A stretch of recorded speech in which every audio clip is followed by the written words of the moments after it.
The second to last night in the hospital, I had a nurse named Joe come in. He looked different than all of my other nurses. Like, his appearance was like more glowing and happier, and just like he had such a kinder presence than I felt like the rest of the hospital staff did.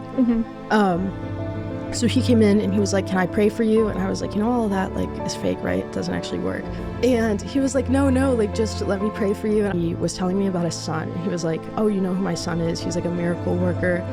He's helped blind men see again. He's helped paralyzed people walk again. He's healed lepers." Welcome to the Exposing Catholics show, where we expose the lives, interactions, and stories of Catholics. Our guest today is Eleanor Ramos. Welcome on. Thank you so much. It's so great to talk with you today. Of course. So could we start with your faith life when you were young, what the family dynamic was, like were your parents religious, that type of thing, and get into that? Yeah, absolutely. So growing up, it was just me, my mom, and then my dad living in like a condominium. Probably for the first like 3 to 4 years of my life. And then when my brother was born, we moved in with my grandmother. So it was kind of like just an agreement on both of their ends. My grandma was getting older and couldn't be as independent as she was, but she wasn't like dependent enough to go into like an assisted living facility. And then my parents, they were expecting my brother, and so it just kind of worked out that there would be more rooms to like have that growing family. And so my grandmother was Catholic. She went to mass probably like 5 days a week, confession once a month, very, very into her faith. She was raised by nuns for a period of time in her life, so she really wanted to like push that onto her children and her grandchildren. And then my mom, she practiced like the Catholic holidays. Like, we would celebrate Christmas and Easter, but she didn't really go to mass. She went to a religious school like growing up. But I think as she got older, it was just something that she kind of like fell away from. And then my dad growing up, this is super, super funny. His mother, my grandmother, would joke that he was a friendly Catholic because of how active he was in other churches. So he was active in the Friends Church, a Methodist church, and the Catholic Church as like an altar server and a volunteer. But then it was just kind of the same thing as my mom. Like, as he got older, he kind of like fell away from like the typical practices of the church. So we still celebrated like Christmas and everything, but it wasn't just something, like God wasn't a typical discussion for us to have. Let's see. And then with that, because we lived with my grandmother, I went to a Catholic elementary school from kindergarten until about 6th grade. But that was, wow. I hated going to school. I hated going to mass. I was like the kid who would like scream in the back of the church, "I don't want to be here." Oh my gosh. I would like count the bricks on the back wall. And like during like the times they would come to like sing the hymns and like praises, I would just like mouth marshmallow and watermelon because I didn't know what they were. So I definitely, like as a kid, I was not religious. I would like argue with my religion teacher and really like try and push back. So definitely have come a long way since then. But yeah, that's good. No, growing up, I really denied like the existence of God and just kind of like pushed that to the back of my mind. Yeah. So were there any like, what were some of the sparks to then start taking it seriously? Yeah. Okay. So I think my conversion story is like really, really cool. Let's see. I'm just going to start from like the very beginning. It was probably like 4th grade. And I was playing football with my dad and my brother, and I tripped over a tree root and then my knee dislocated. It hurt a ton. That, whew. Oh my God. Yeah, I know. And so then going on like past that, it would just become so frequently. It would be like getting in and out of the car, going up and down stairs. So I had stopped a majority of the sports that I did except for like gymnastics, dance, and cheerleading. And I would just kind of like wear a knee brace during that time. Jeez. So then in 2020, I was practicing my tumbling where I was like a competitive cheerleader at, and I wasn't wearing the knee braces that I was supposed to be wearing because I was like, oh, I feel fine. Like, this is definitely not like needed right now. It was like right after our first competition this season, and like during that tumbling pass, my knees had dislocated, and then when I landed, I shattered my femurs, tibias, and fibulas. So essentially like my hip to my kneecap and then my kneecap to my ankle. I know. Yeah. I can't even. Oh my gosh, it hurts. I'm like one of those people where you like see an x-ray of somebody stepping on a nail. I can feel it in my foot. Yeah. I'm like feeling my legs just like it like tingles. Yeah. So I like totally messed up the traction on my kneecap and everything. And then I went to the hospital and the surgeon was like, wow, I've never seen anything like this before. Like, you're going to have surgery to fix that. And I was like, yeah, like I kind of expected that. Let's get this on a roll. Like, just to preface before telling the story, this was like the peak of COVID, like November of 2020. And with that, I think the hospital staff was very, very burnt out. And then also double leg surgeries are not super common because of the risk of infection and the recovery process. But anyways, he was like, the best option that we can do for you right now is doing a double leg procedure to fix everything that occurred. So I talked to my mom about it and we were like, yeah, like, let's just get this done. Because I'm in so much pain right now. How old were you when like all that was happening? I was 15. Okay. So like, I don't know what grade that would be in. But you're like still not practicing? Sophomore year of high school. Okay, got it. Yeah, still not practicing. Very, very like anti-religious. Like, got it. For whatever reason, if someone said that they were Catholic, I was like, just stop talking to me. I don't want to be friends with you. Like, I don't know. I was super judgmental and very much not practicing. So then I got prepped for surgery and everything, but there were some steps that were overlooked and not taken. So prior to the procedure, I wasn't weighed, so they were off by about 50 pounds, so I got the wrong dose of anesthesia. So I was also given paralytics, so like I couldn't move. I was intubated and everything, but I was still like mentally there. Like I could hear everything. That's like my worst fear. It literally was like a horror movie that, oh my gosh. And then they didn't do IV pain medication. They did pain medication from cue balls. So they're like the size of a softball. And then mine got inserted into my femoral vein to try and give like a constant dose of pain medication. And then we don't know if it was like a user error or a manufacturing error, but it never started. So for like the entire procedure, there wasn't any pain medication. I was awake for that. Holy crap. So then we came out of surgery. While I was in surgery, I also had to get a blood transfusion. So I was like totally awake for everything up until that point, and then everything like blacked out. So you were like totally not numb, but you couldn't move. Yeah. But the pain medicine wasn't doing anything. Yeah. So they were like doing surgery on you without knowing that they're causing all that pain. Yes. Okay. Yeah. Could you say anything? Like you couldn't say anything? No, because I had like a tube in my throat. Like when you go into surgery. Oh my gosh! You're like intubated. I can't. Yeah. I can't. So I could like hear all of their conversation, all of the commentary they were making. They had to like re-break certain parts of my bone so that it would heal correctly. So I could like hear them like drilling and hammering away. Ugh. Oh, I know. So yeah, I woke up and then I was like telling the nurses like I was awake for this, and they were like, you're crazy, like what are you talking about? That doesn't happen. I was like, no, I swear I was. And then I repeated like conversations I had heard from the operating room, and they were like, oh my goodness, like we're gonna get this checked out. Oh my god. So they had like called the anesthesiologist, and he essentially said like, it's not an emergency, I'll come in and deal with it tomorrow. While I am just like sobbing, because pain is a super funky like concept. So if you let it get to like a certain point, you can't catch up on it anymore.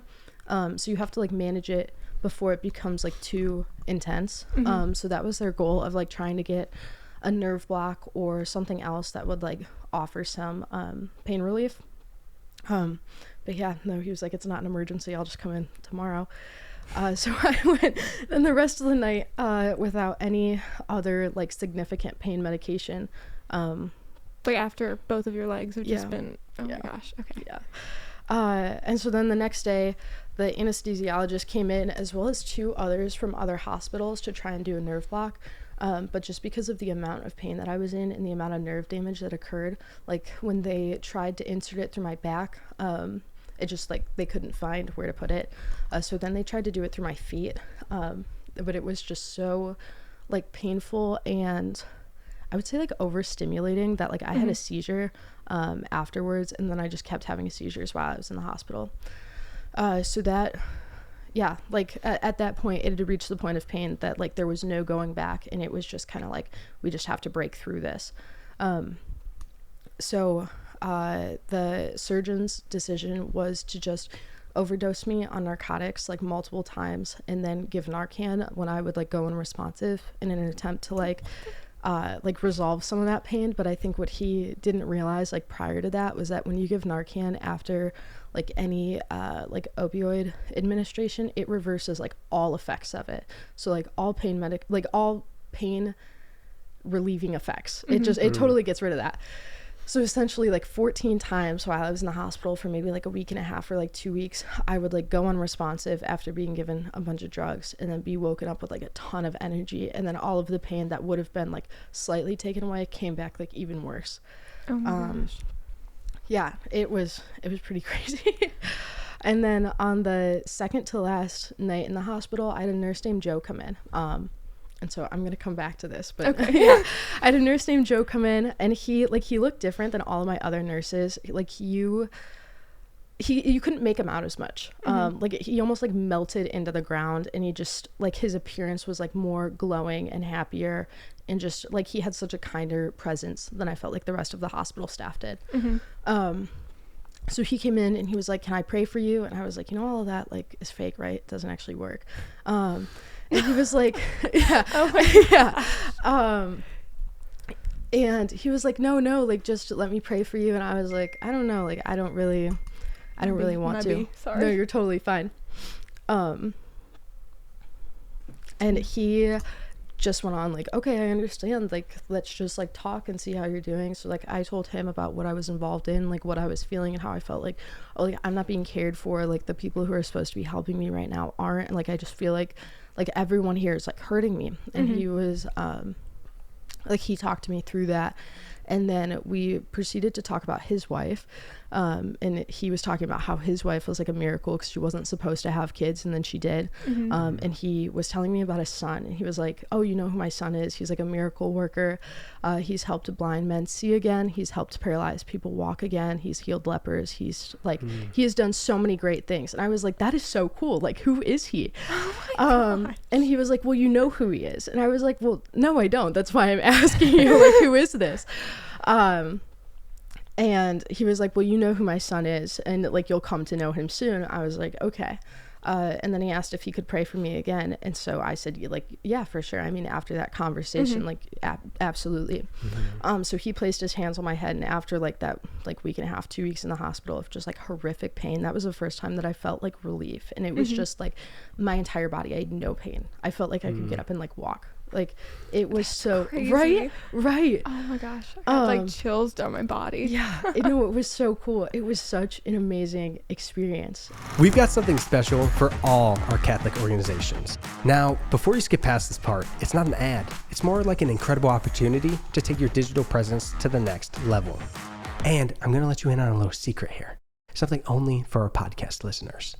We, DM Productions, have a 2-day Catholic social media makeover course. It's an online course specifically made for Catholic organizations. It will take your social media to the next level. And we make it easier than ever with our step-by-step video walkthroughs, cheat sheets, customizable templates, and more. Catholic organizations, let's start creating the quality and results that secular businesses have, but with the depth and beauty of Catholicism. Oh, and did I mention the price? $700. But remember I said I was going to let you in on a little secret? Use code DMPodcast to get it completely free. No credit card required. Just pop that code in and you're all set. Head over to www.dm.productions/social media makeover or click the link in the description. Now back to the show. And then like he prayed over me for a very, very long time. But like one thing that really stuck out to me was like, Eleanor, like your body may be broken, but your like soul and your heart are not. And so then he left, and I kind of had like forgotten about that nurse named Joe up until maybe like early 2021. My legs were just not healing. Like I was having non-unions, so like my bones weren't growing back together. And then that pain came back after the hospital stay. So I got diagnosed with this pain condition called chronic complex regional pain syndrome, which it's like, there's not a ton known about it. It's just an uncurable pain disorder that comes from like traumatic injuries, but they don't know like the origin, if it's like nerve damage or what. So yeah, that's what they had diagnosed me with. And it's essentially like your body responds way more intensely to pain that shouldn't be that much. So like for me, it looked like putting a blanket on my legs. I would like cry because it hurt so bad. So yeah, we were like kind of working through that, and then reflecting on that hospital visit and all of the occurrences that had went wrong. And my parents and I decided that we wanted to start a medical malpractice case against the hospital, just because of the steps that were overlooked, and the fact that like we thought that this disorder or this diagnosis could have been preventable if they had like not made those mistakes from the very beginning. So we like with that, you get the documentation of that hospital stay of like everything that occurred, everything that you paid for. And I was like, oh, I wonder what the nurse named Joe said, because like hospitals always document a ton.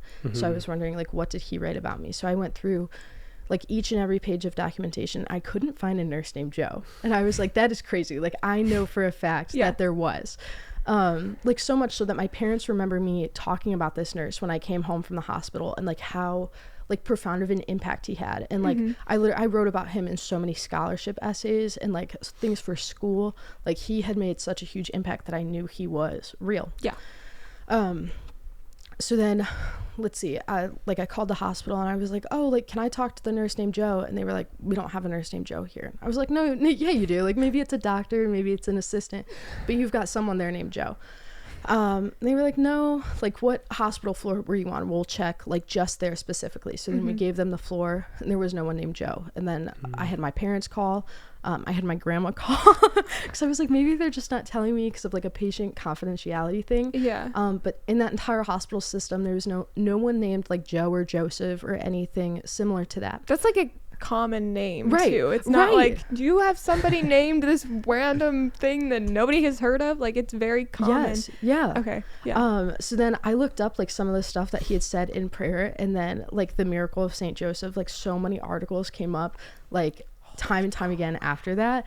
And so then I guess like since then it's like, how could I not like believe in God? Like how could I deny his existence when like that entire hospital stay was like a miracle? Like from the beginning, it's like if you break both of your femurs, it's a super like low recovery outlook, I would say, just because of the risks associated with that. Like if you have any like bone shards or bone fragments that go into like your arteries or veins, like you'll bleed out super quickly. So the fact that didn't occur, so amazing. And then the blood transfusion, just coming back after that, also like super amazing.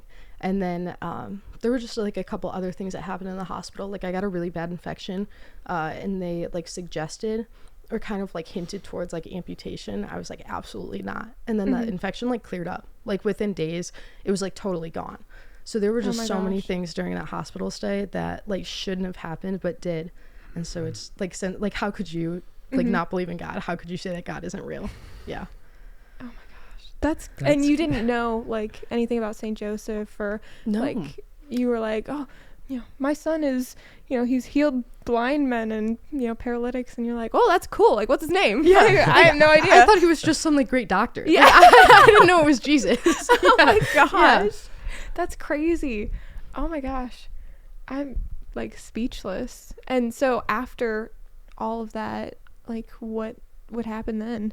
So after that I joined a new parish out in Menor. I joined St. John Vianney, and I started attending mass like weekly and like reading the Bible and doing more research on all of the saints, especially Saint Joseph. And then I tried to get like as involved as I could. So in 2022 I made Tolle Lege, which is a retreat at Borromeo Seminary for juniors going into their senior year of high school. And then recently I've become involved with North Coast Spirit Tech, which is like also another retreat. But yeah, after that I just tried to become as active as I could within like my faith, just because it became like so important to me. And like with that, like during that time it was very, very difficult to find people to like relate to, because I didn't really know anyone close to my age who had like a similar diagnosis or a similar experience. So that became such a like source of like strength and like a pillar. Like even if I didn't have anyone else that I could go to, I could always go to God. Yeah Oh my gosh, that's crazy. I don't have any words, and I didn't know that about you. Like I've known you for a couple years, and it's just like, wow, that's amazing. Yeah, it's definitely been something that I feel like I haven't shared with like a ton of people, not until recently. Like I don't know if it was out of like embarrassment or like shame, but it definitely was just not something that I had like brought up, I would say this year was a year that I really, or 2023 was the year that I really like developed peace with all of that. Because after that I had 6 more like reconstructive like procedures to like fix everything that had occurred. So it definitely became like a struggle from like 2020 to now. Oh my gosh, what did your friends like say? You know, the friends that you had before like knew you as, I don't know if it would be considered like an atheist, but like a Catholic. You know, I don't associate myself with them. Were you surrounded by a bunch of just like atheists or non-believers or that type of thing? And then you're going to mass and you're like, I'm Catholic. Yeah, they were definitely like, what is wrong with you? Like, who are you? Yeah. Immediately after I had surgery, I spent a lot of time at the place I did competitive cheerleading at. So once I couldn't cheer anymore, I lost a lot of those friendships. And I think it was just out of like, you are no longer like valuable to us in the sense that like your body doesn't work anymore. So a lot of the girls that I had like grown up around and like spent time with then just kind of like cut me off, and we didn't really talk much after that. And then the people who did, I would say like stick around for that, they were definitely like, you were crazy. Like, who are you? Like literally a month ago you were like kind of making fun of people who believed in God, and now you are like saying that God is real, and like you're going to mass, and like you were so passionate about this. Like there was definitely a lot of ridicule, and those friendships like faded out. And like, how did you go about like finding different friends? Is it just like the groups that you were hanging around now, or like how did you find those? I would say for a long time I went without like a solid friend group. Like I would make an effort to go talk to people, but there wasn't really like a core group of people that I hung around. And I would say a lot of like the friendships that I've developed now and a lot of like the relationships I have come from like religious activities and like Catholic activities that I've participated in. I think that especially in like through the Diocese of Cleveland, I think that the Catholic community is so strong and so big that like as soon as I started participating more and like going to mass and going to events, I was able to find like a group of core people who I'm like, oh my gosh, like I know I can rely on them in any instance. And that happens like relatively quickly. Like you go to a retreat for like a day or something and you're like best friends with a bunch of people there that were complete strangers before. Absolutely. And you know, after going to retreats myself, like I know like it's just something that everybody needs to experience for themselves. And yeah, I'm really, really glad that you were able to find friendships and from people that believe the things that you're going to believe in and that aren't going to ridicule you for that. That's just so amazing. Absolutely. No, I'm so thankful for like all of the people that I've met. Like those, like you said, like you meet them for like a day and then you guys are like best friends. Like the relationships grew so quickly and so like it was just so amazing. Yeah.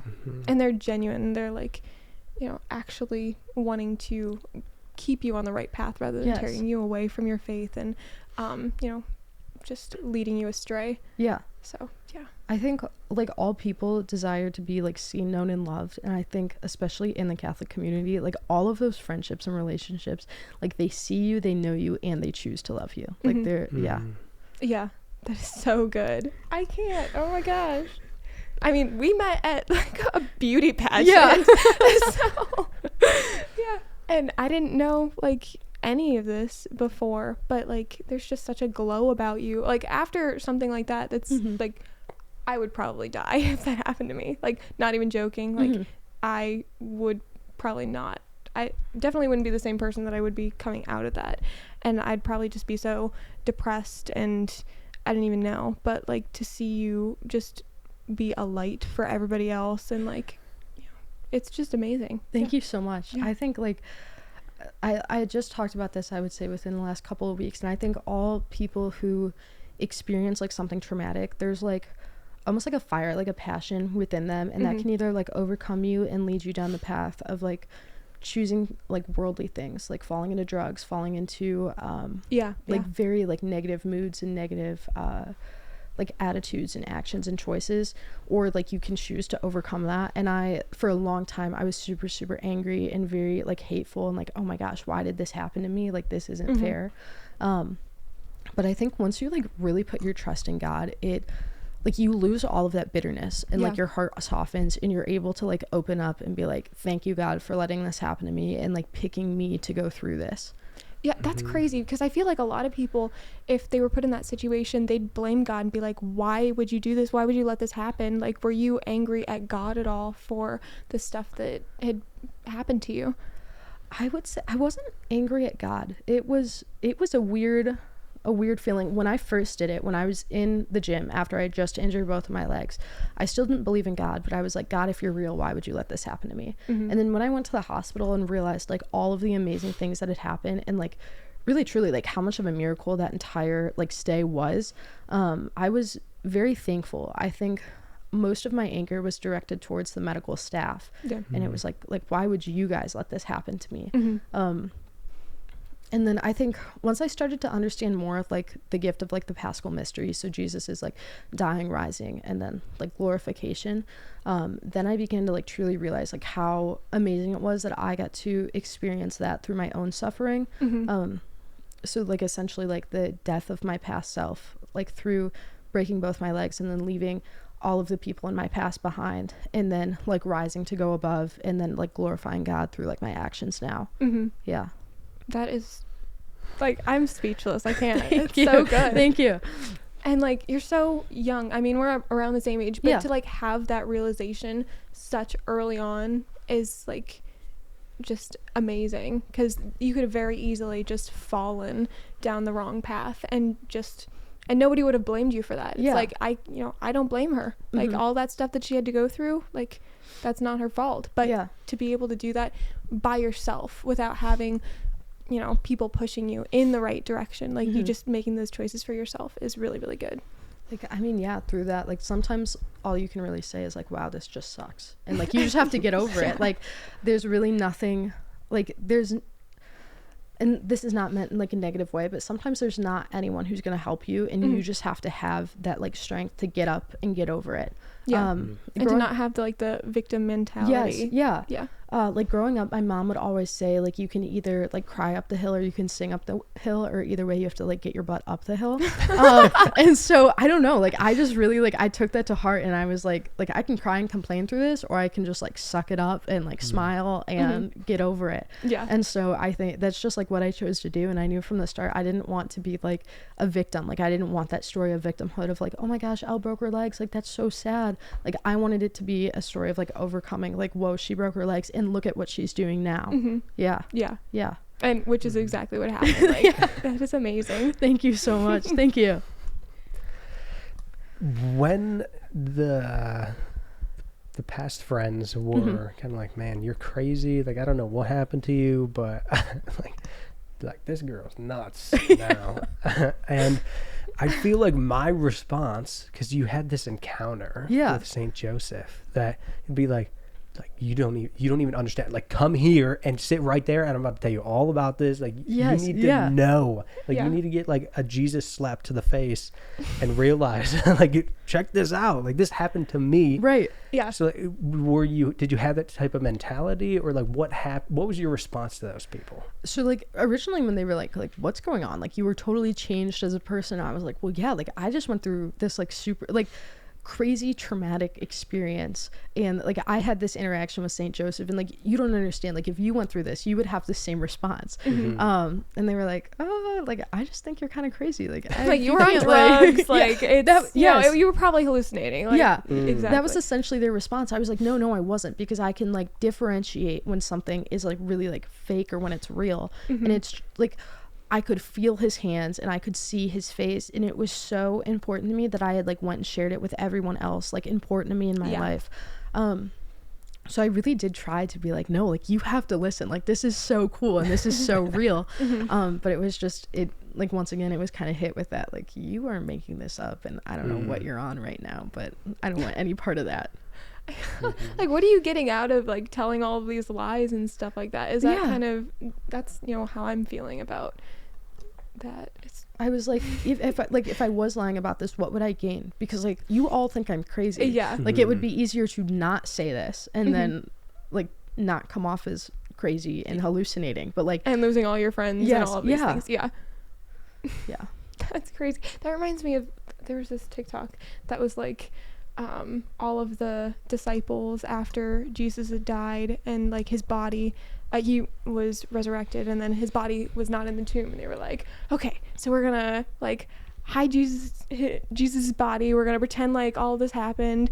And then the one dude's like, okay, then what, like we get riches, like we get all this stuff, and they're like, no, we get like, we die for believing in this stuff. And like, you know, you don't gain anything from believing in this. You just want to spread the truth because it's the truth. Yeah. It's like people that are like lying about stuff, they'll lie, but then when death is on the line, they're like, oh no, it was a fake, like I was just joking. But these people died on that hill saying like, this is the truth, this is what I believe in, like death is not going to shake me.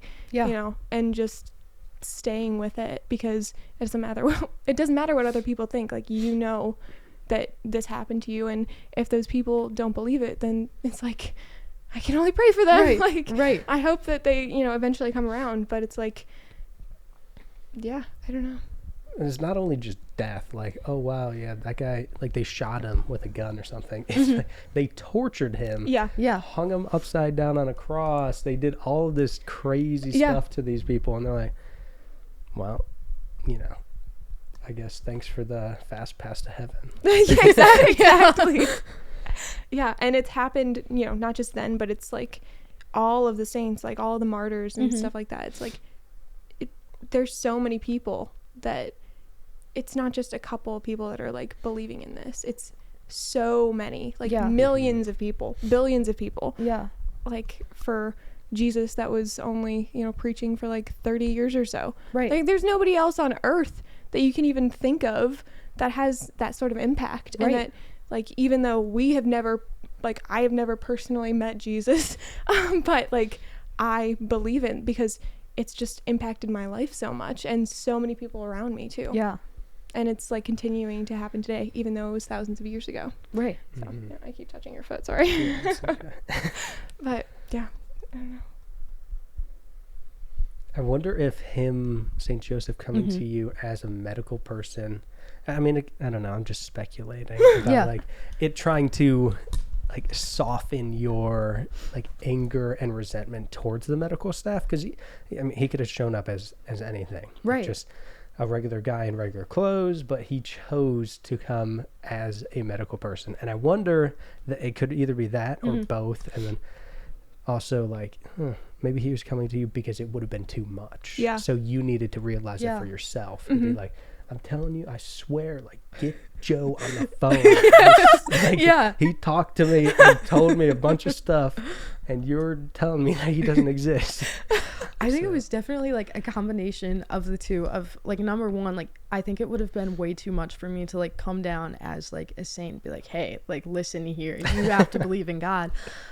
And then like choosing to come as a medical staff, like a medical professional, I think that definitely, like, I think that was super important to it, because after that I had such like resentment towards medical staff just because of my own experiences, like so much so I got diagnosed with conversion disorder this summer after I had surgery.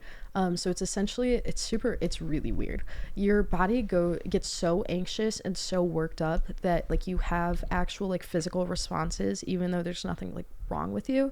So like whenever I go into a hospital and I get anxious, like I have seizures even though there's nothing wrong with me. Like I don't have seizures anywhere else. It's just in the hospital when I'm scared.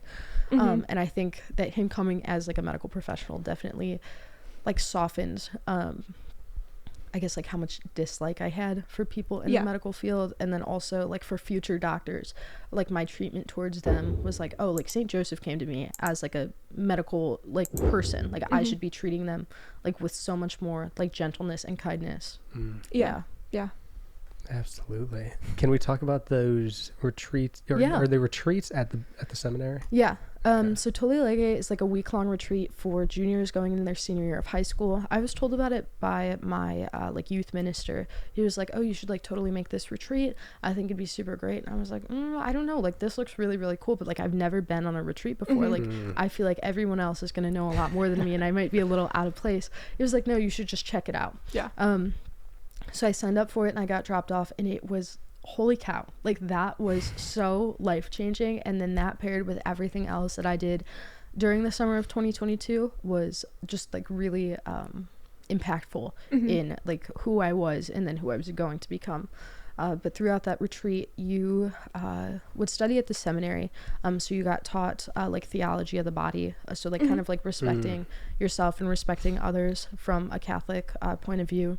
We learned philosophy and theology, and you had the opportunity to ask like theologists of Cleveland like questions about the Catholic faith to gain a better understanding of like what you were believing in and why you were believing in that. Yeah. And then we did so many different activities within our community. So we like went to the art museum. We went to like various local restaurants in Cleveland. We like volunteered at the food bank. We spent a lot of time like in Cleveland, like seeing like everyone we're surrounded by. Yeah. That sounds like so much fun. I've never heard about that. But it was is that so for cool. Like, oh, you said juniors going into their senior year? Yeah. Okay. No, I can't go. I think, oh my gosh, I recommend it to everyone who's like of that age, because it is so cool. And if you have the opportunity to like work it as an adult, oh my gosh, it is like, it's so amazing. And then you said another one. I don't know the name of it. Yeah. It's called North Coast Spirit Tech. Yeah. So it is like all across the country, but I've only helped out with the one in like based out of Cleveland, and they have their retreats at St. Leonard's Retreat Center in Avon. But it's called Teens Encounter Christ, and so the primary focus is like fostering an encounter with Jesus for like teenagers attending the retreat, but it's open to everyone. So I think when I made the retreat in October of 2023, I think our oldest participant was like in his like 80s or 90s, and then our youngest was maybe like 15 or 16. Yeah. So I had the opportunity to like go make that retreat as a participant last year, and then I had the opportunity to staff it as like a main team member this January. Wow. Yeah. That's so cool. It is really cool. Oh my gosh. And it's like being a part of the retreat, like from a participant standpoint, and then like going back the next year and like staffing it is just really, really cool. So you can be in like both positions. It was really, really cool. It what do you call it? In October when I went on the retreat, I was still on crutches from the leg surgery that I had this summer. So it was definitely, I was a little nervous to go. And then after that, I applied to work the one in January that we just had, and I got to give the Paschal Mystery talk. So talking about like my own experience with my legs, of that like dying, rising, and then glorifying Christ. And it was just so cool to see like the transition of like, oh, I went and like while I was experiencing that, and then I got to go like give the talk and like present it to everyone else and really share my testimony with like everyone participating. What were like some of the responses after? Like I know after you give a talk, sometimes people come up to you, like if that happened, like what did people say about it? Yeah, I would say like while I was giving the talk, it was the end of the first day, and so everyone was like exhausted because it is such an amazing retreat, but we definitely are very, very busy in like everything that we do. They pack the days. Yes, yeah. So you could tell that people were tired, and like you could kind of hear them, or not hear them, but I guess sense them like fading out. And then once I gave my talk, you could hear a pin drop, like you could hear gasps in like certain parts of the story. I was like, oh my gosh. And then afterwards, like there were a couple of people who came up to me and were like, holy cow, like I had no idea. And like to be such like a joyful and like kind and caring person, like for that to happen, that is insane. Yeah. Like you don't, I think one that really stuck out to me was someone saying like, you don't look like you had that happen to you. Yeah. Like you don't look like you have that anger and that hatred. So that was like, I don't know, that was really neat to hear like the responses that I had after like sharing that testimony. So you're not on crutches anymore. Like, could you like explain like the recovery process after all the surgeries and stuff like that, and like how you're able to like miraculously like be, for sure, you know, healed, I guess. So in 2019, before I broke both my legs, I tore a muscle in my left knee, so I had surgery for girl, that. I can't. I know. But that recovery process was honestly really easy. Like I was on crutches for maybe like a month and a half, and then I could go back to my sports with like a knee brace on. It was totally fine. It was very, very easy. And then after I broke both my legs, I spent a lot of time at home doing home physical therapy. Like my parents would help out with it. I had, I can't even remember what they're called. They were like machines that I would attach my leg to, and it would like bend my leg for me. And then like once I was able to get out of the house and kind of move a little bit more, I was in a wheelchair for a very long time, but I would go to physical therapy in person. and like the first probably like few months of it was just trying to stand up. Like that was their main goal. And so then once I could stand, it looked like a ballet bar on the wall. And then I was sitting in a wheelchair and I'd have to like pull myself up and then take my hands off. And then once I could do that, I got moved to crutches. And it was between like crutches and a walker for a while. And then that was probably like mid 2021. And then towards the end of it, I was using like a cane to just try and get better at like walking farther distances. And then let's see, that was 2021. At the end of 2021, I had another surgery. So I was on crutches then for about another 2 months. And then in 2022, I had 4 different like procedures to try and clear up scar tissue. So I was on crutches for only about like a week and a half to 2 weeks after each of those. It wasn't too bad. It was just like painful during the process. And then for the surgery that I had this summer, I had a total leg reconstruction to fix the mistakes made from the surgery in 2020. So they essentially like rebroke everything and straightened it out. And then I was on crutches for a while after that, and then I'd move to like one crutch and then use a cane. And then let's see, I was like totally free of walking devices since probably like end of November, early December. Like it's definitely been like a couple of years of a lot of like assisted mobility devices. Yeah, and during that time, like I see you like going to the gym and doing all this like other stuff. Like how do you even do that? I do not like to not be doing anything. Like I always like to be doing something and like being productive or doing something that is like, if it's not beneficial to me, like beneficial to somebody else. So after I had surgery this summer, I was super anxious leading up to it, because I was like, oh my gosh, like I feel like all the other surgeries that I've had like a negative experience in the hospital. I don't want that to happen again. So hospital stay, there were some hiccups, but everything went super great. I came home and I was like, wow, like I'm bored. Like what am I supposed to be doing right now? Because I can't do anything. So I talked to my parents. I was like, I want to go to the gym. And they were like, what are you talking about? Like your leg's broken. And I was like, no, like, can you just drive me to the gym? And like, I'll go work out and I'll figure it out. And they were like, okay, like whatever you say. And they kind of looked at me like I was crazy. So they gave it like a couple more weeks of me asking. And then July 1st, so not even like a month after I had surgery, like I was going to the gym and training like 4 days a week. And I think it was out of, like, once again, I don't like to not be doing anything. And then it also gave me that, like I couldn't just sit in bed and just like, oh, woe is me, I broke my leg again, this stinks. Like I had to like get up and get ready and put effort into going to the gym. So I think it not only helped like my mental recovery process, but also my physical, because like I was getting up and walking. And then when you break your like any bone, like impact is really good for growth, because it stimulates like everything necessary to grow bones back together. So then just like going and like walking that far was definitely like beneficial. And like you're in the gym, you're a Catholic now. Like before you were like crazy athlete, like doing all this stuff, and now like you're a Catholic athlete. Had that had any like change from before to now? I would definitely, I think prior to me becoming Catholic or like really accepting the Catholic faith, I was spending a lot of time in the gym, like probably 60 to 80 hours a week between cheerleading practice, dance practice, just like working out on my own, running. So I made no time for anything else except for those activities, and there was really no like focus to it. Like it was just to be the best, but it wasn't like for anything other than that. And I definitely, like, because of how intense some of the training was, I had a lot of dislike towards it. I was like, wow, like I don't like being here all day, and I don't like doing it this intense and this much. Like it just, I don't feel good. And I think that then transitioned into like my eating habits. Like I just had very poor eating habits and like overall very poor health. Like I was just training a lot and eating very little. And then after like transitioning or like accepting Catholicism, I would say now I have like a much better relationship with food, of like, oh, like here's a diet that I'm following, but it's like if I go off of that, I'm not gonna like go crazy. Like it's okay.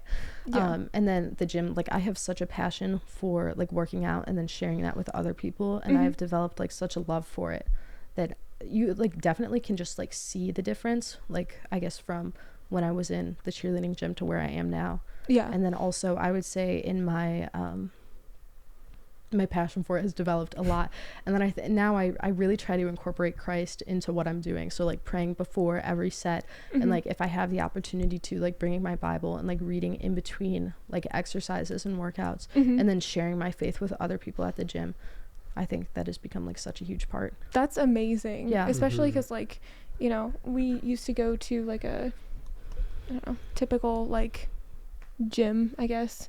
And like it's just, I don't know, not a very like Christian friendly atmosphere. I would say, like, you know, the music that's blasting is like not the best, and like there's skulls and you know, just weird posters and you know, stuff all over the place. But like to go there and just spread, you know, be an example for that in like an area that's, you know, not necessarily like, that's not the first thing that you think of, is really, really good. Thank you. And I don't know, like just like we made our own home gym, and we have like posters of like St. Michael and like St. Joseph is there, and Mary and all these things. It's not like a very it's not what you think of a Catholic church, like it's a gym atmosphere, but it's, you know, it's really, really cool.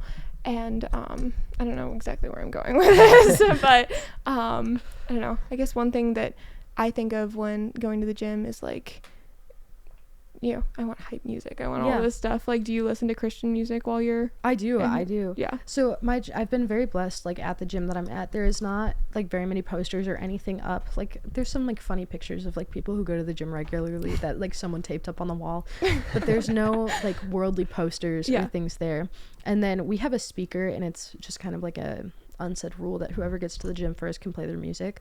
So whenever I'm there and have the opportunity to, I'll play like worship music on the speaker. And then when it's just like me listening through my headphones, I do try to listen to like Christian music, because I would say even if you are like looking for hype music, there's a lot of like Christian rappers or like you can find like godly music that has that same like hype feeling that isn't like swearing or talking about like anything worldly or like negative. Yeah. And that was definitely something that was a hard transition for me, because like, oh, I love listening to Post Malone and stuff, and then like when you're listening to your Christian rap playlist and all this stuff, I'm like, wow, this is really good.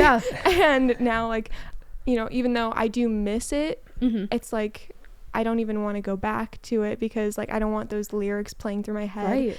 And it's just completely, once you get rid of that, you don't realize how secularized like all the other music is. Oh, absolutely. I think with that, like what we listen to, like it really presents itself in our day-to-day life. Like if you're listening to music that it, like specifically modern day rap, I feel like portrays women in such a negative way, and I can see it in the men who listen to rap like very, very often, every single day. Like their treatment towards women is so much different than like a man who doesn't listen to that music, just because of like the way that it's talked about. I think people like unknowingly start to incorporate that into their life. For sure. Well, part of a program I was in, that was the first thing. Like all secular music, it's cut. I was like, oh, not even Michael Jackson. Like, come on. You like, got that to slide. He doesn't swear really that much, and like he's not. It's not too bad. So I like tried to get it in there, but eventually they were like, okay, you got to cut all of it, including MJ. And yeah, because it's playing on repeat, which are creating these like, even if you, I mean, she said it. You don't notice how much of an impact it has until you get rid of it, and you're like, jeez, that is that's doing quite a lot to me. And because I mean, just it repeats and creates these like channels and thought patterns in your brain that then turn into actions. Like the guys you're talking about that constantly listen to popular rap, is they're treating people differently than if they were to be listening to some other type of music, because that's like their circle. And they say like the five closest people you could, you can tell who you're going to be like by the 5 closest people that you're surrounding it to. But that doesn't mean that it's that it's only like the 5 people, like physically. It could be digital people now. Yeah. Right. So artists, people that you follow, like social media wise, same. Yeah, the people that you watch on YouTube, TV shows, like all of that kind of stuff. Yeah.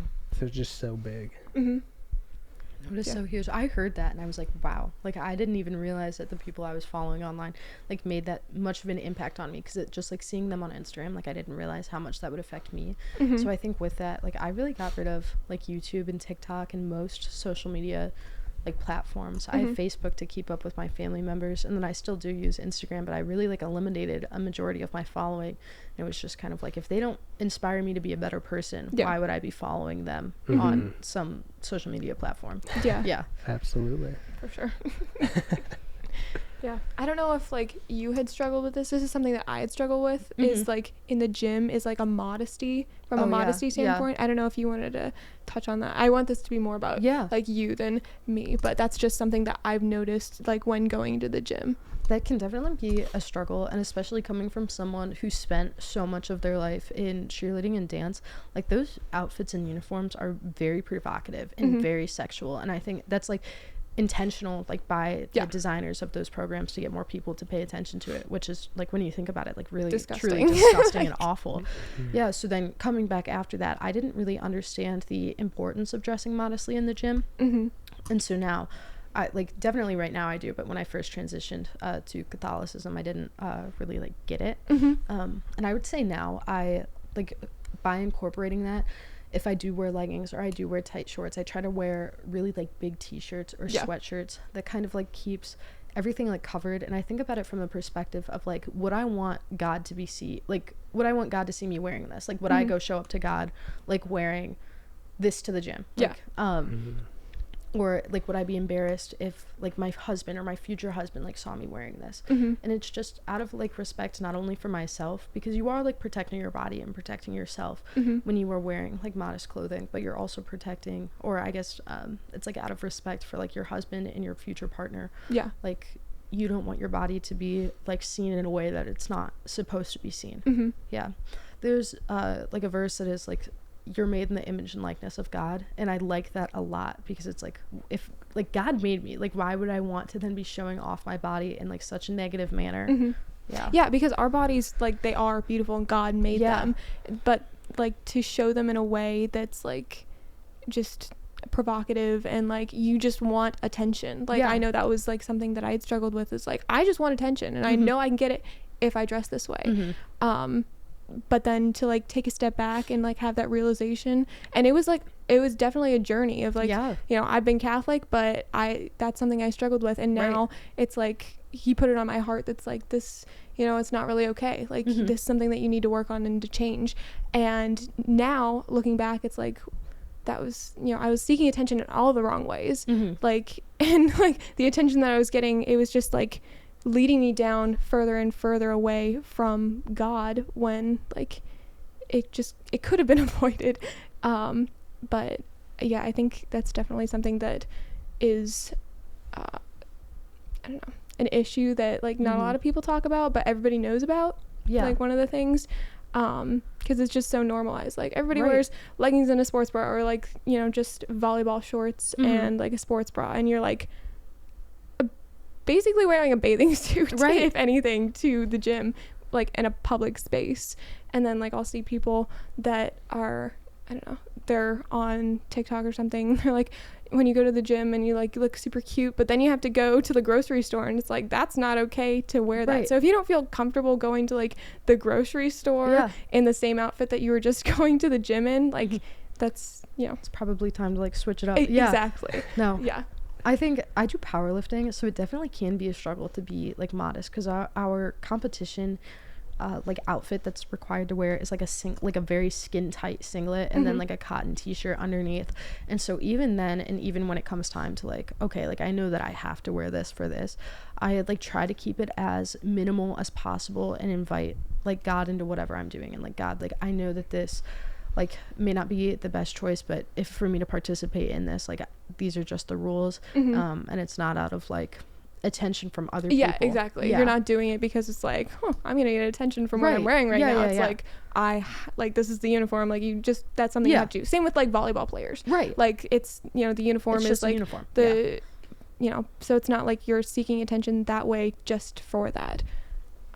I definitely think intent is so important too, like with what you're saying, like getting attention versus like dressing for what you have to be doing is so much different. And I think like even when you're not in the gym, like just what are your intentions when you're just going out and dressing to do whatever, to go to school, to like go to the grocery store, to just go hang out with friends, like what is your intention when you're dressing? Because I know I would dress inappropriately when just going out because I know I would get attention. When I'm not going to the gym, like just in an everyday modestly dressing, not a non-modestly dressing way. So it wasn't just in the gym that I was like convicted of heart, but it was like just every day, like getting rid of clothes that are not glorifying God in my body. And I feel so much better. Like, I feel so much better. And it's not that like I'm dressing like, you know, I have to cover up my body because it's bad. Like you can dress modestly, but also be very stylish at the same time. Yeah. Right? Well, and intent is huge because it doesn't matter what you wear. Anybody can like distort what you're doing. So you could be wearing the baggiest clothes ever, but if somebody has a twisted mindset and wants to view you in a certain way, they're going to be able to view you that way. So it really comes down to like your heart, and then also the people that are viewing you, like what their heart is and what their intentions are, because there can also be the opposite of like you're trying to dress super modestly and they can distort those things, but then there could be you're trying to dress very inappropriately, and then somebody can be viewing it as, okay, no, like I'm not gonna view in the way that like you're trying to give off. So like that, and what's at the core of your heart is huge for just viewing people in general. And I think the theology in that one retreat is huge, because I didn't know they even taught about theology of the body. Like I feel like there are some resources, but I don't know, I feel like it's not talked about enough. Like we read Theology of the Body by Christopher West, and it's just a huge mindset shift of what it's all about, and to really dig deep into it. So I think that's huge that they're teaching the junior to seniors about that. I think that's especially such a good time to be teaching that, like right before you go to college, or right before you go on to like do whatever you're going to do next.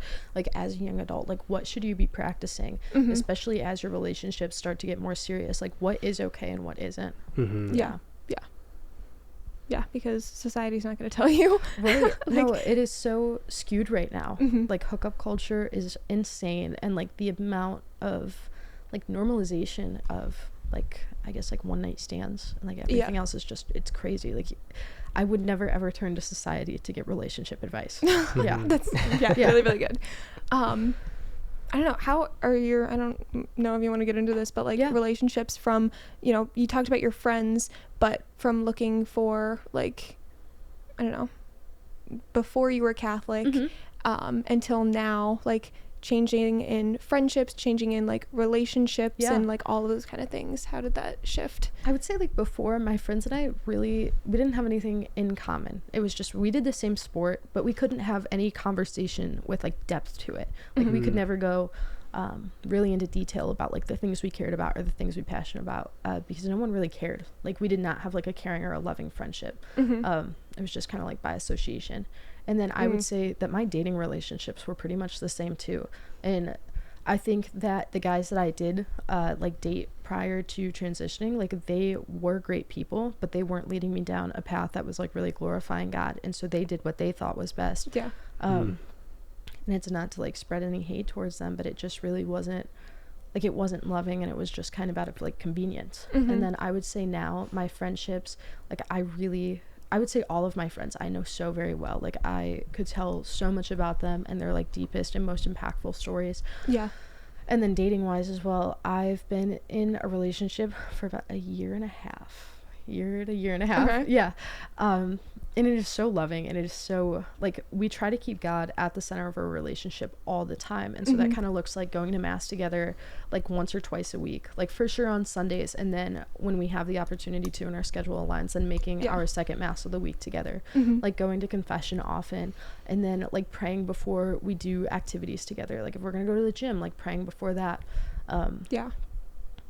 That is so good. Yeah. That is so good. That was super, super important in our relationship, and what like really sets you apart from like other people that are our age that are just like, I don't know, go do whatever you want, have fun. Like you're young, you're supposed to be doing this kind of stuff. It's just like, no. I don't want to be making all of those mistakes to have life experience and you know, all those kind of things when it's just I would rather just be with good people that are gonna have a good impact in my life rather than leading me astray. Like again, it just keeps going back to that. I'm sorry. I just had that question come up of like, oh, like you've been in this relationship for like a long time compared to someone your age. Like, don't you regret not having those life experiences in terms of like going out and drinking and partying and like sleeping with like a ton of different people? And it's like, you can have life experience with the person that you're with. Like we've gone on backpacking trips to New York. Like we're going to go to Europe next year. Like you can do so many like life experience activities together without alcohol, without partying, like without like sexual relationships. Like you don't need those to make an experience. Yeah, exactly. And life is so much better without them. Yes. I mean like it just it's so much better without them. I want to be able to remember like all of the memories that we have together. Like I don't want to be like, oh my gosh, remember that time I got so blackout drunk I couldn't remember anything and I did something so stupid. Like what a fun time. Like I don't need that.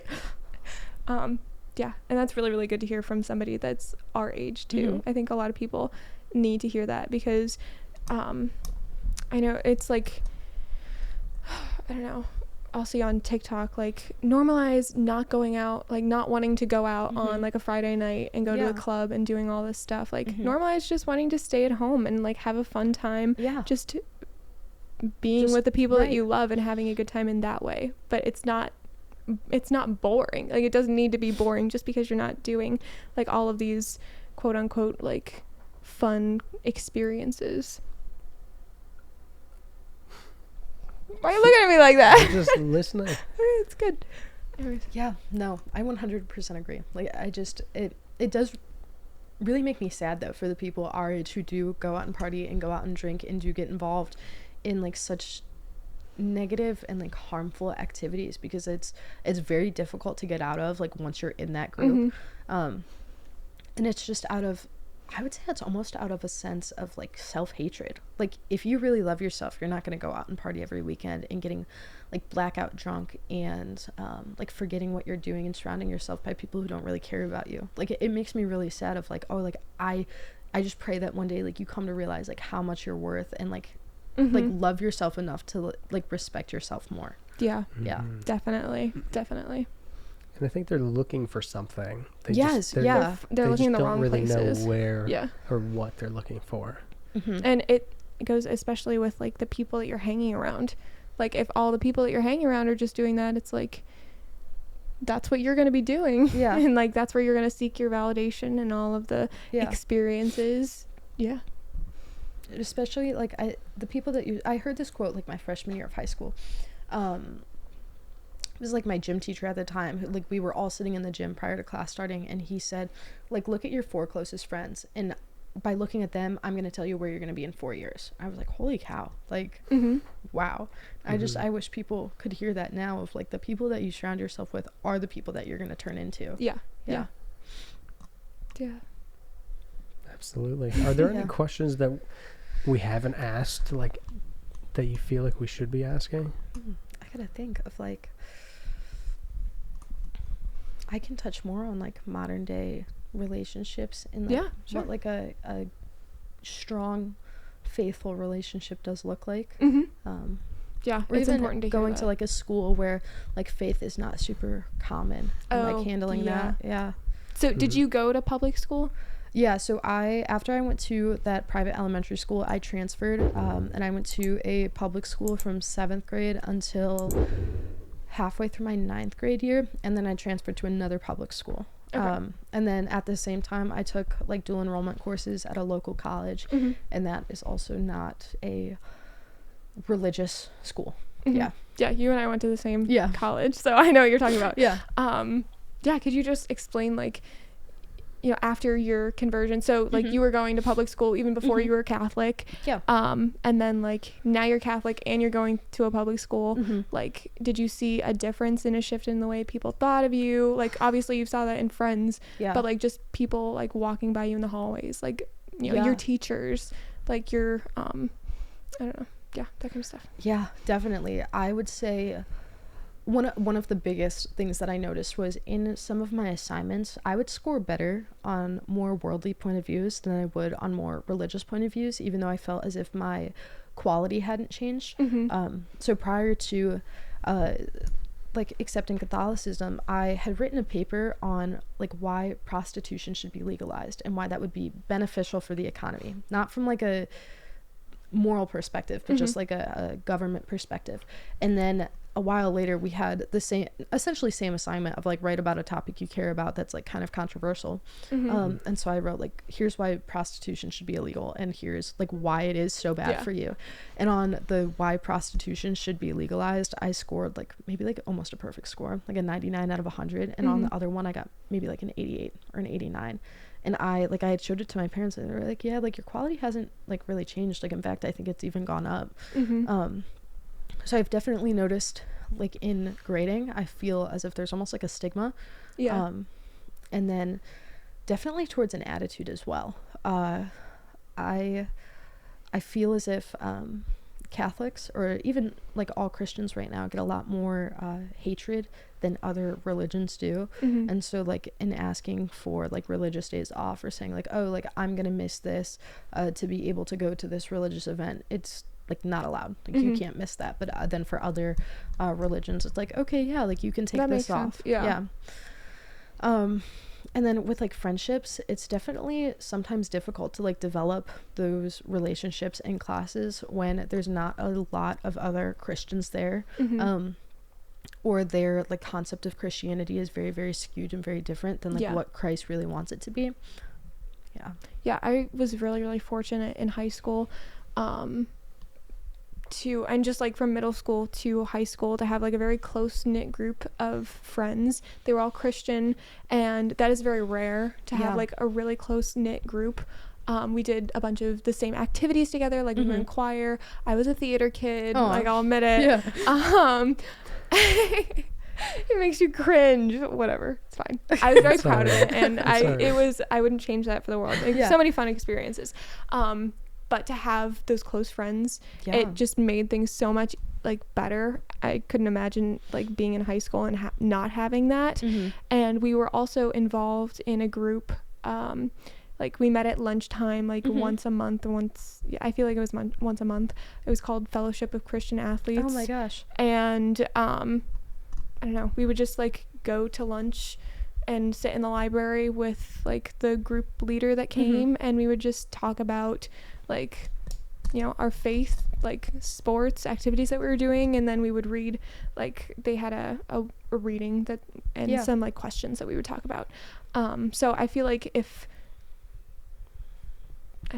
there's anything like that in school, like public schools, to be able to join those is really important. Absolutely. I mean, there wasn't any like religious groups after school. Like there was, you know, LGBT, you know, safe space groups that you could join, you know, there's all those kind of things, but none for like religious stuff, which is really interesting. But definitely surrounding yourself with people is really important. And then when I went to a technical school, I didn't have those close friends with me anymore, so it was really, really difficult to like have the same relationships, and like it definitely led me astray. And then I went to the college that you went to when I was in high school, and it was just really, really difficult when those people weren't there, and there wasn't any opportunity to like share your faith in school. Like it was most definitely frowned upon. And like very much so. You know, don't talk about it. You know.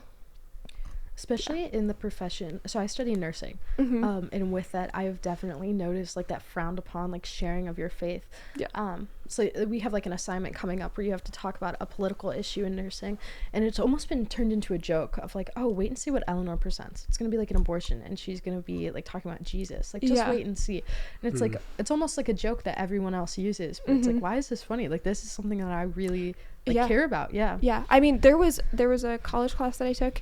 It was, I feel like it was called public speaking, something like that. Like we present a speech and then we talk about it, and it was a controversial topic, and I was like, can I do mine on abortion? He's like, that topic is like, you're not allowed to talk about that. And I was like, why? Right. Like, you could literally talk about anything, but as soon as I brought it up, he was like, no, like we don't go there. And I'm like, I mean, like okay, every question of it like gets shut down almost immediately. But like, I don't even know. It was very, very like, there was no explanation behind it. It's just like, we don't talk about that here. I would even say I had like one of my first classes, and we had to share like a fun fact about ourselves, and it was like, oh, like talk about something fun you did over break, and talk about the things that you're interested in, what pets you have. So a girl had shared how like over break she went to, I don't know if it was like a pride festival or something, but like some activity that was not like a Catholic activity, but it was like essentially like the same as what I shared. And so then I shared mine of like, oh, over like break I got to staff like retreats through the Catholic Diocese of Cleveland. And then the response to the first one was like, oh my gosh, that's so exciting, that's so cool, tell me more. And the other one was like, oh, okay. But like you could hear the tone change. And I was like, wow, that is so like, there's not even any hiding it right now. And which is unfortunate. I mean, like when I was in high school, I was doing a musical with all my friends, and one of the guy leads, he was gay, and we were all like close friends. Like, he was really really funny, he was cool to hang around, and we were like joking, and we were talking about our faith, and he's like, wait, like you guys are Christians? And we're like, yeah. And he's like, I thought like all Christians hated gays. And it's like, no, that's not true. Like that's not true at all. Right. And he was like very taken aback by that, because he had this like thought in his head of like, if you're Christian you hate gays, and like he just didn't realize like not how it is. And it's not like, we don't agree with everything that you do, but it doesn't mean we hate you. Right. But then as soon as like, you know, you hear the word that you're Christian, he had a good response to it, but a lot of the times that's not the case, and it's just like, oh, you're Christian, like I don't want to be around you, like, you know, F you, like all pretty of this much. Like crappy talk, and like that's just what you get for being a Christian, unfortunately. But like, I don't know, it's in the Bible somewhere where like you're gonna be set apart. Like Jesus was perfect and people hated him, so like I'm not perfect. I know people are gonna hate me for my faith. And like the Bible like calls us to like love the sinner but hate the sin. Like with that, I think people have the idea of like, oh, like all Christians hate gay people. Oh, like if I do something that they disagree with, like they automatically don't like me. And like that's not the case. Like I still love you and see you as a person. And even though your actions are things that like we see as sins and that aren't like you shouldn't be doing, like I still love who you are at the core because God created you. Exactly. Yeah. Do you have anything to add? No. Okay. You were not involved in theater. He was a band kid, though. I will put that out there. That's messed up. It was only for 2 years, and I was forced to do it. Yeah, I don't have anything. Okay. Like, I didn't have any crazy college. You went to a Catholic school, though. So that was, like, the difference there. Is like, I did public school, he did Catholic school. So it was a much different experience. It's whatever experience you want it to be. It could be you, like if you can be involved in Christian or Catholic groups at a public school, and you can also be like not involved in anything at a Catholic school. So it depends on what you choose to do, and if you want to be involved, you can be involved. Like I wish I was super involved in campus ministry and the different things that they did. They had mass during lion time and different things that is like, I don't know, I was caught up in the high school stuff of like, I got to do my homework in the 20 minutes that I have right now, and it's due next class, which is in 3 minutes, and I don't know, I guess I just didn't utilize the resources as much as I wish I did. But yeah, I mean, college, I don't know. I was in the film program. Nobody talked about faith. Yeah. I wish that, did you go to a Catholic college? No. Okay. I do wish though that in like public, like colleges and universities that like faith-based programs were easier to get started. Like I go to 2 different schools right now. And so at the one we have like a Bible study that meets maybe every like week and a half, every 2 weeks. Like we'll have our posters taken down. Like other students will take down our posters and like promotion of clubs. And then at the other school I attend, there is 0 like faith-based programs. And it's super hard to like get it started. Yeah. And then I've even attended ones at other universities of like, oh, hey, like my schools don't really offer a ton, but I want to get more involved. Like, can I come to your club meetings? They were like, yeah, you can come. But like, if we go on retreats or anything, like the school isn't going to cover you. Like you'll have to like pay that out of pocket. And I was like, that's fine. And even there, like I would hear stories of like how difficult it was to set up with administration of like getting it started. How like even names, like they would come up with issues, like with names of their programs, and like that was why they couldn't start it, even though there were other like LGBTQ like programs that had similar ones.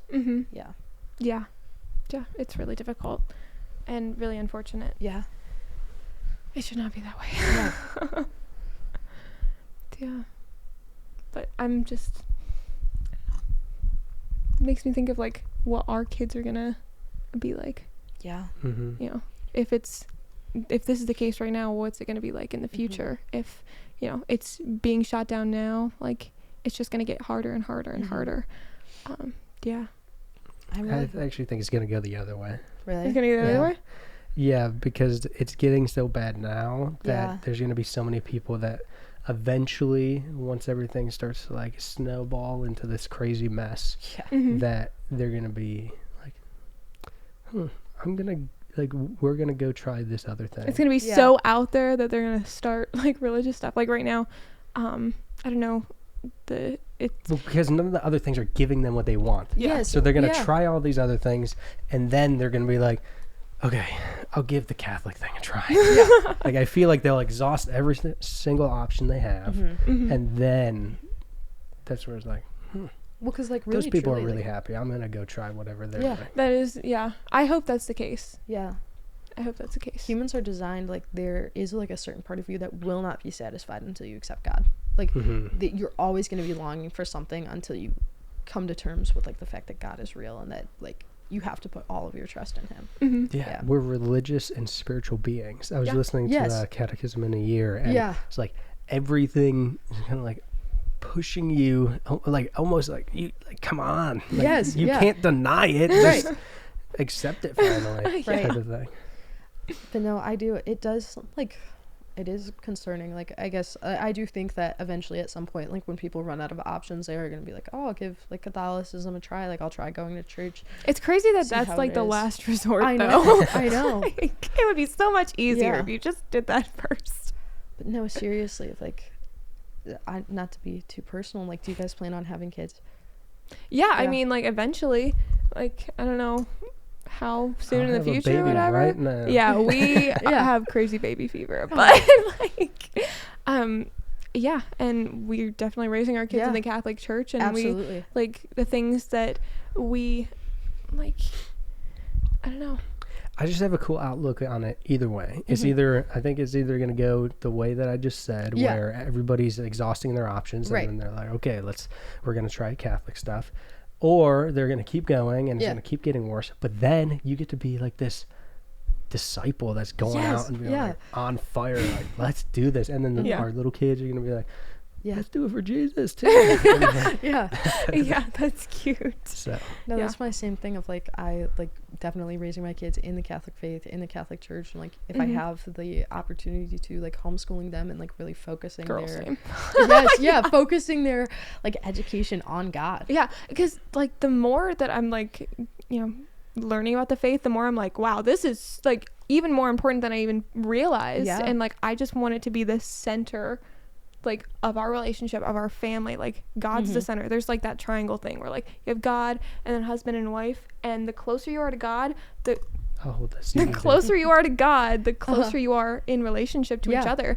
And like the same thing goes with your family and other relationships as well. Like it's just there's nothing else can like replace that. Oh my gosh, just touching on that, like I had this question come up at the gym, like while I was sharing my faith. They were like how are you and like your like boyfriend intimate if you guys don't that's believe in like touchy sex subject. And let's talk about it. No, but seriously, like I guess if you look at the perspective of like not husband and wife, but like girlfriend and boyfriend who have the intention of getting married, like the closer you are to God, the more intimate you are, and you don't need that like physical like sexual relationship to be intimate. Yeah, definitely. And like we waited until marriage. We didn't live together. It was difficult, like especially when you're like engaged and you are like you have the wedding date set and all this stuff, and it's like, wow, this sucks because I want to love you.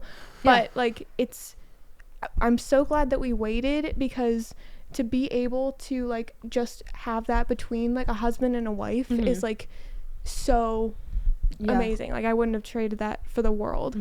And like even though it was so difficult, like it is just like we have that crazy like connection to each other now, and it's like we're like inseparable. I don't know, it's just I don't think people like realize how like, I studied psychology, like I have a degree in psychology. Like there are like ties between you and the person that you have like a sexual relationship with. So like, a piece of you is with them physically. Like if you do that like before marriage, like you are literally giving parts of yourself away to someone who is not like there for you forever. And people don't realize like when you're like you're in a relationship and like you're intimate with each other and then you break up, it's like such a hard, like it's so hard to get over that, because it's like I want them, like I need them, because part of you is with them, like physically, emotionally, spiritually, like you have like your soul bonded, your soul tied with that person. And God designed it that way because it's supposed to be in the context of marriage. Like imagine it in a marriage like a marriage standpoint of like you're soul bonded to that person, you're tied with them forever. Like that's amazing. But outside of marriage, like that's dangerous. And like I don't know, I could talk about that forever. No, like, seriously, it's so important. I felt like with I'm waiting until marriage, but with my like first boyfriend I ever had, like we still like kissed each other, and like even though we like didn't have that sexual relationship, like kissing beyond the extent of like just like one little kiss, like when we broke up I was devastated, like heartbroken. Like that to me was the end of the world. I was like, holy cow, like this, oh my gosh, like what am I gonna do? Like I kissed him, like I don't know, like I don't think people realize like how really truly how big of an effect it has on you. Yeah, definitely. And like as Catholics, I mean, from a non-Catholic standpoint, you think of like Catholicism has all these rules and restrictions. Like you can't go out and do this. You have no fun. You're like, you know, just you have to sit and pray all day and like this is that. And that's not the case at all. Like these rules, like the 10 Commandments, God put them there so that he could protect us. He's like, these are the things that are going to lead you on the right path so you don't get hurt. Like I'm not doing it to like punish you and to like make you have no fun. It's so that you don't get hurt.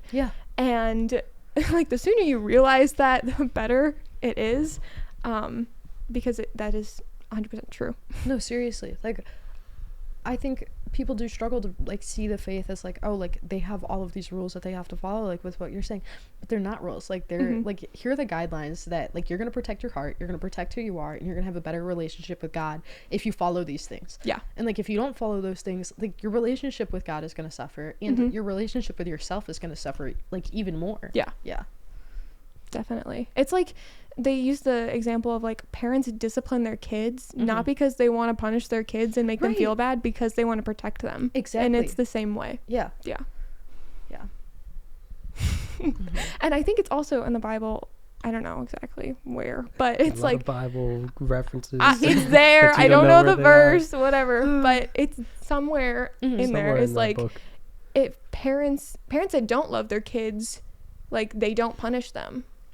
And I don't know where I was going with that, but I just wanted to say that like if you love your kids, you're gonna protect them. You're gonna like discipline is really important.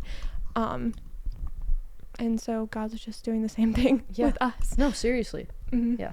And like, if you do falter, like, he's a forgiving God. Exactly. And it's okay, but like, just learn for next time. And like, I make mistakes all the time. Like, I'm not perfect, and like, we're all sinners, but like, we have the guidelines, they're still there, and like, you just keep moving in the right direction.